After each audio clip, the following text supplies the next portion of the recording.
It's going to be first video for another 96 Impala Super Sport. I'm going to start off in here. Got my work table, saw machine, toolbox, everything set up since the last video.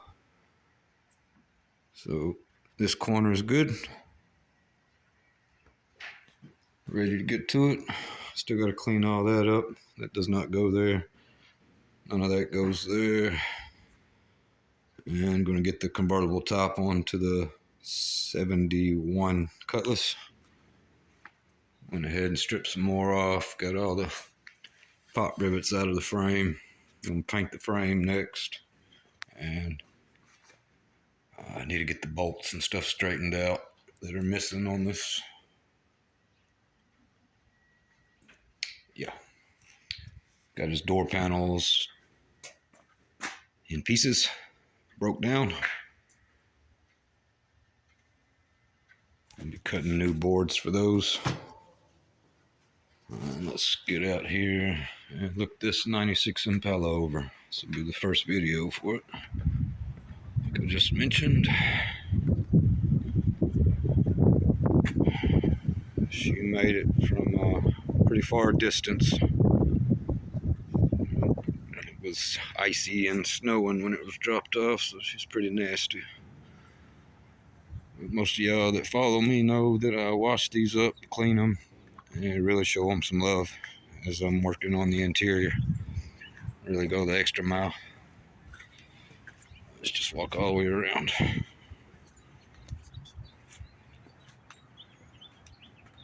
Looks like a pretty solid car.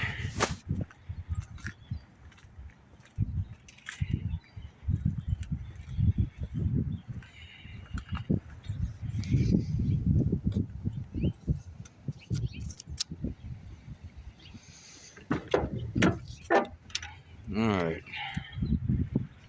This is not quite a full interior, but it probably should be. You guys make that long trip to me. Might as well go all the way. But let's see here. We know for sure it needs headliner sun visors. And I see that none of the lights are coming on when I open these doors. So I need to look at that, see if it's a simple fuse, or if bulbs are blown, or if you have a wiring issue. Definitely needs carpet, floor mats, seats. Console looks pretty solid, just needs a real good cleaning.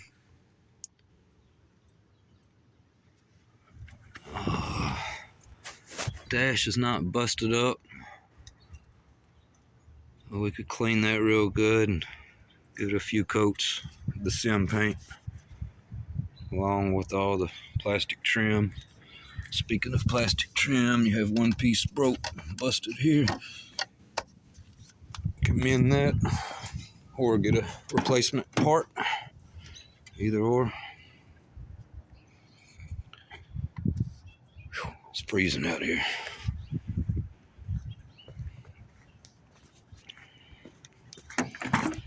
And I will be cleaning the door jambs up, of course, while I'm in here working.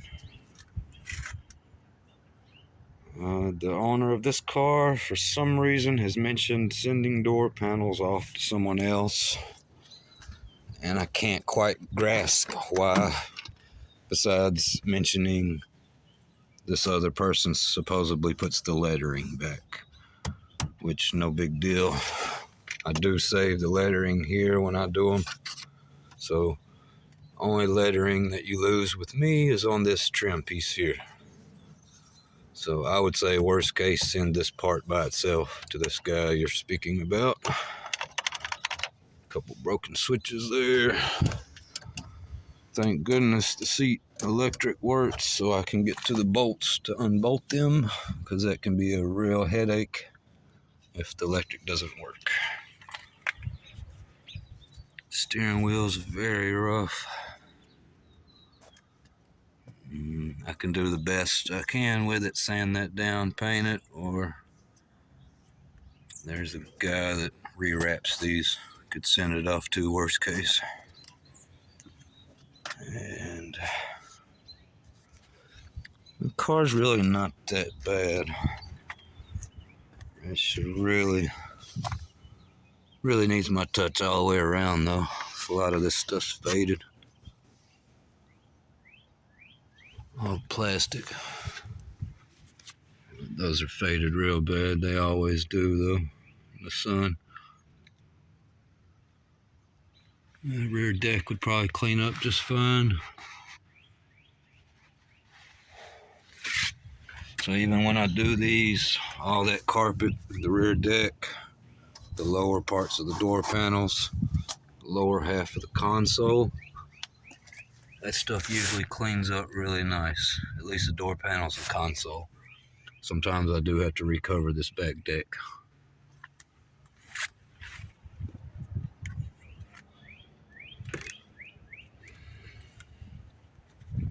Here's another one on these door panels.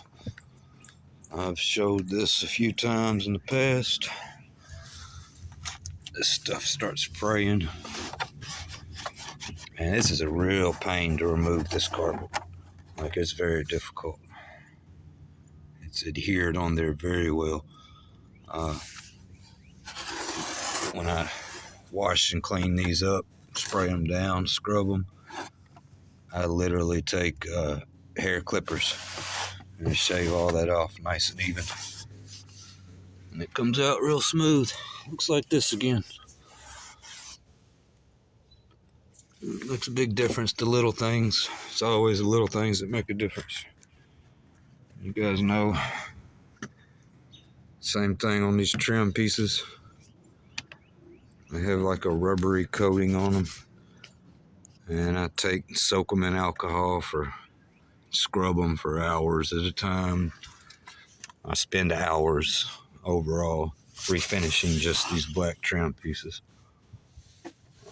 I don't see too many other people that's going to go that extent. But who knows? I've put it out there, so a lot of you guys know what needs to be done now.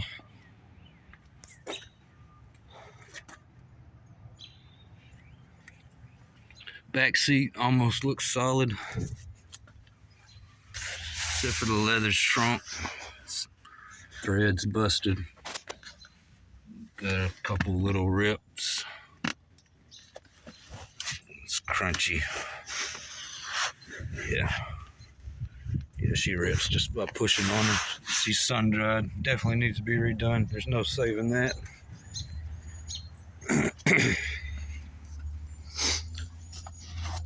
Could probably save the headrest if you wanted. It's all vinyl.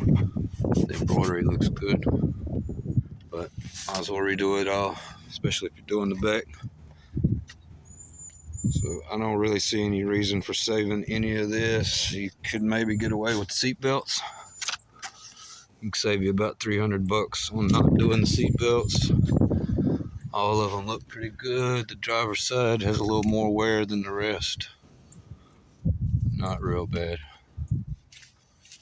So you guys always make the decision how far you want to go. But while I have it,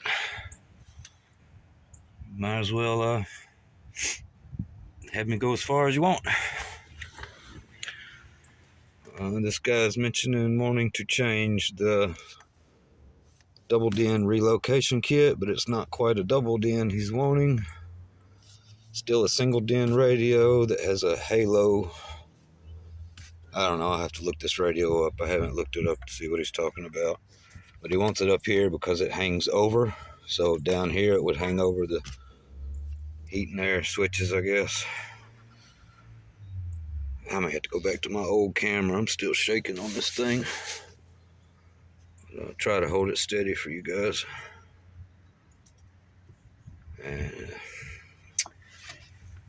Yeah, not sure what to say on this either. So doing that, if you want the double DIN relocation kit, you might as well put a double DIN radio in there and not fool with any kind of radio that overhangs. Just kind of weird. Or find one that hangs. Even go hanging down low, that's going to hit. So, I don't know. This is really about a DIN and a half in there, but it doesn't seem like anyone makes DIN and a half radios anymore. So I would do either a single DIN standard radio in this thing and leave it like it is. And just put a $20 mounting kit in there, normal. Or if you're going to do the relocation kit, just put you a good double den and call it a day. That's my 2 cents on all that.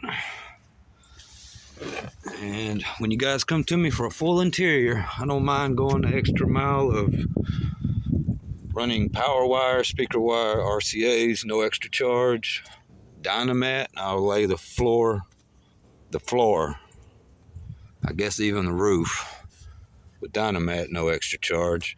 But if you want me to go in the trunks and the door panels, excessive amount of Dynamat, then you charge. You can throw me a little something extra there. And if you come to me only wanting a few little odd and end things, I can only really go so far. So I really try to hook you guys up for making the trip to me and coming to me in the first place. But I really try to do that with my prices in general. I go over I'll go on and give you a price, but this is 2023. Don't watch this video a year, 2 or 3 years later and expect the prices to be the same. But I'll do this full interior for right around $5,000. So if that gives you an idea. And if you don't do the whole interior, you save a few things like seat belts, trim panels, door panels. Don't need it, it can be less. And if you got something that's custom, it's going to be more for sure.